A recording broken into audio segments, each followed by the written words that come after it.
From the beginning of the war, I made it clear that Israel will act against all those who attack us. This is why earlier today, I asked the Israeli cabinet to back my decision to strike against the Houthi targets in Yemen. The port that was targeted is not an innocent port. It's used as the entry point for weapons that are supplied by Iran to its Houthi terrorist proxies. The Houthis have used those weapons to attack Israel, to attack Arab states in the region, to attack many others. This strike comes in direct response to the killer drone attack yesterday that killed one person and injured several others 100 yards from the US Consulate in Tel Aviv. But the aggression of the Houthis goes well beyond that single attack. Because for the past 8 months, the Houthis have launched hundreds of ballistic missiles, cruise missiles, and drones against Israel. The only reason those attacks have not caused a greater loss of life has been the defensive measures taken by Israel and its allies, which together have intercepted hundreds of projectiles.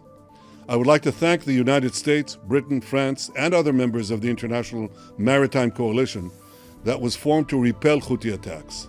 But the drone attack that struck Israel in the early morning hours yesterday shows that more than defensive action is needed to curtail the Houthis. Offensive action is also needed. It's needed to ensure that Iran's terror proxies pay a price for their brazen aggression.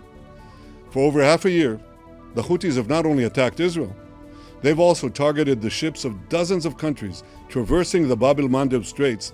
This is a maritime corridor through which some 30% of the world's maritime commerce flows. The international community must redouble its efforts to protect this vital waterway and to hold both the Houthis and their Iranian sponsors accountable for their aggression. Today, Israel is being attacked by Iran and its proxies on 7 fronts: the Houthis in Yemen, Hamas in Gaza, Hezbollah in Lebanon, Shiite militias in Iraq and in Syria, Iran-backed terror attacks in Judea and Samaria, and of course, attacks directly conducted by Iran itself, as the world saw on April 14th.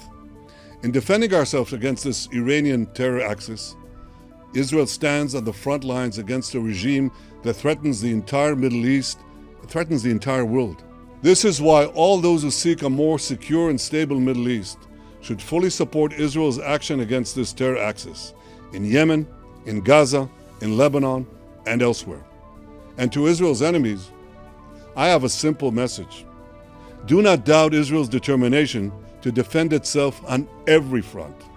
All those who seek to harm us will pay a very heavy price for their aggression.